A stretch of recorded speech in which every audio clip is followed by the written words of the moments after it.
Welcome to The Explainer. Okay, let's just dive right into this because today we are exploring a technology that honestly sounds like it was ripped straight out of a dystopian cyberpunk novel.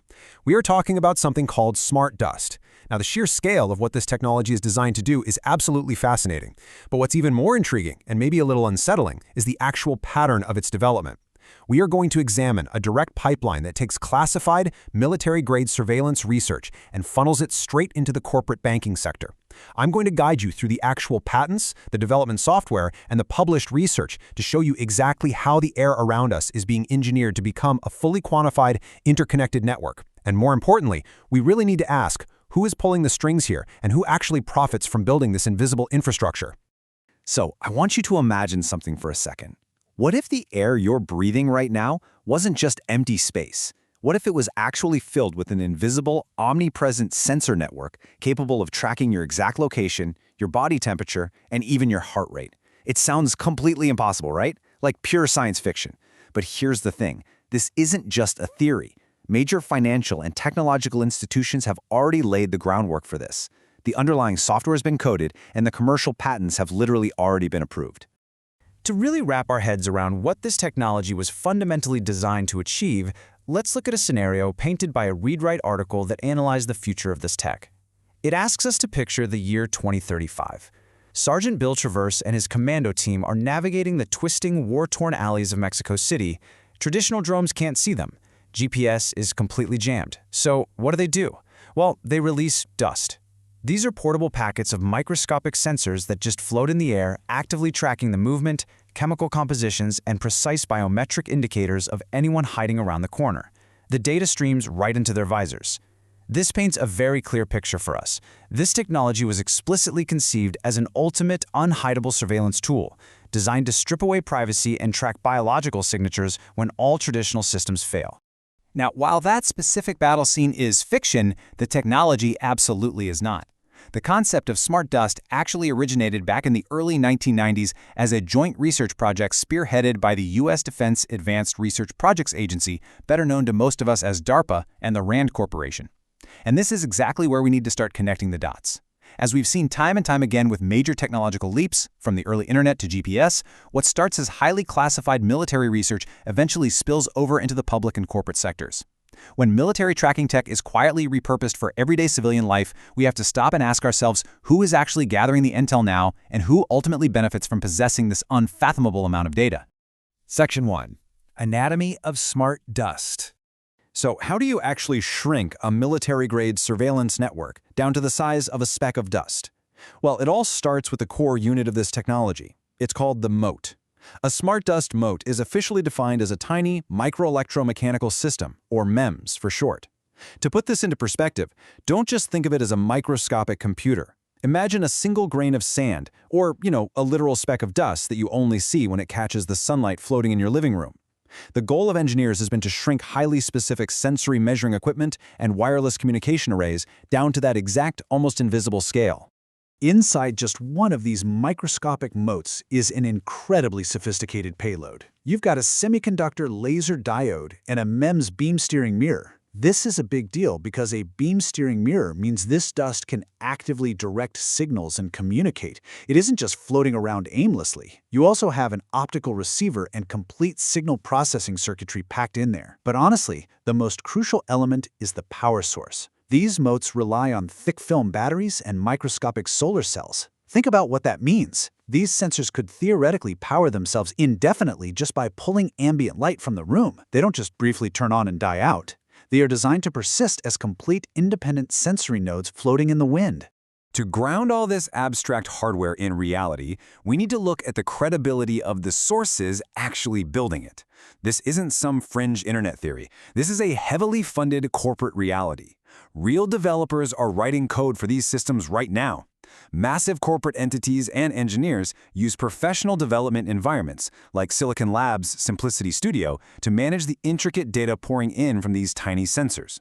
They're actively programming these motes to handle environmental noise, manage power efficiently, and dictate data transmission, literally ensuring these microscopic devices can reliably communicate out in the chaotic real world. Now, when it comes to the software actually running inside these microscopic machines, developers face a really unique challenge. You might be familiar with Arduino, right? Which is great for standard electronics, but smart dust requires an entirely different approach. Stanford researchers actually helped develop an operating system specifically for this, called TinyOS. A standard operating system would drain a microscopic battery in a millisecond. TinyOS, however, is designed purely for low-power wireless bursts. Think of it like a highly trained sniper. It doesn't run long continuous processes. It stays completely dormant, fires off the exact singular snippet of code needed to perform a function, and immediately shuts off to survive. That is exactly how a floating mote stays alive on a microscopic battery. But here is the massive technical hurdle they face. When you have thousands, or even millions, of sensors floating in the air, how do you filter out the garbage data? How do you control the chaos of millions of overlapping signals? Well, according to documentation from Silicon Labs, developers use incredibly strict statistical thresholds. To avoid false positives, like, say, a mote thinking it detects a person when it's really just background interference, they establish a safe zone for the signal-to-noise ratio. A reliable trigger requires the signal to be at least 3.3 standard deviations away from the average noise. And this real-world threshold is absolutely critical, because if this dust is eventually going to be used to track or authenticate human beings, a false positive could have severe real-world consequences. Section 2. Expanding the network. Okay, so now that we know how a mote works and how it filters data, let's trace how these networks are quietly expanding out of the lab. If you ever want to see where technology is really heading, you always follow the patents. Take European patent EP 1103939B1, for example. This is where we start to see a fascinating contradiction in the official narrative. We are so often told this tech is just for niche, specialized scientific research. Yet, this patent isn't for a battlefield or a remote lab. It's literally for traffic data collection. Engineers have secured patents to use these microelectromechanical systems to monitor everyday civic infrastructure. It's a quiet, almost unnoticeable expansion of mass data collection directly into our cities. The applications envisioned by researchers, like Christopher Pister from UC Berkeley, show a very clear narrative thread of escalation. It starts grand and remote, right? Smart dust being deployed over entire regions for weather forecasting or planetary research. But then it moves closer to home, monitoring the inside of highly controlled factory environments and heavy machinery. Then it scales down to the biological level, with researchers planning to use it to track the movements and internal biological processes of insects. We see the tech moving from tracking the weather to tracking machines to tracking biology, and that escalation points directly toward the next logical target. Section 3. Paying with dust. All right, this is where we peel back the onion and move from weather and insects to something far more intimate, your wallet. Consider U.S. Patent 11,354,666B1. It was granted in June 2022. The assignee? Wells Fargo Bank, one of the largest financial institutions in the world, actually holds a detailed, approved patent for the usage of smart dust. We really have to ask the critical question here. Why does a massive financial institution want to patent military-grade microscopic surveillance tech? Well, if you follow the money, you realize data is the ultimate currency. Tying your literal biological signature to your financial access gives unprecedented power to the institution holding that data. The patent specifically outlines a system for authorizing payments, but that introduces a massive contradiction. We are frequently sold these new technologies under the guise of faster, frictionless checkouts, but the reality beneath that convenience is an invisible invasion of privacy. We have to stop and ask, how exactly does a cloud of microscopic dust authorize a swipe of your credit card or a tap of your phone? And more importantly, what are you actually trading away for that convenience? To answer that, we have to look at the exact biometrics the Wells Fargo patent claims these motes will collect. And guys, this isn't just about scanning a thumbprint. The dust is literally listening to your heartbeat just to let you buy a cup of coffee. Optical sensors on the dust can capture facial recognition, fingerprints, and even estimate your weight. Infrared sensors monitor your breathing rate and body temperature. Audio sensors listen for voice recognition and detect the actual rhythm of your heart. Motion and pressure sensors confirm your pulse. This is a vast, staggering amount of intimate, collateral biological data being collected by an institution that traditionally has absolutely no business monitoring your physiological state. The checkout process described in the patent plays out like a sci-fi thriller happening right in your normal, everyday grocery store. Step 1, you step up to the counter and initiate a payment. Step 2, a base station, which could literally just be the cash register, physically releases a payload of motes. They're deployed directly into the air around you. Step 3, these micro machines become suspended, completely enveloping you. Whether they're passively riding wind currents or self-propelled, they swarm the area, collecting all those intimate biometrics we just discussed. Step 4, the base station rapidly processes this cloud of biological data and authenticates your identity. Section 4. Authenticating with biometrics. Let's dive into the cryptography that makes this possible, because securing this data is where the system gets truly bizarre. The patent introduces the concept of a dynamic smart key. The bank provides a specific family of moats, each with its own unique ID. To generate an unbreakable token, the system combines a specific string of these active moat IDs with your biological data, which is stored as a blob, or binary large object. Now, in software terms, a blob is a massive, complex chunk of unstructured data.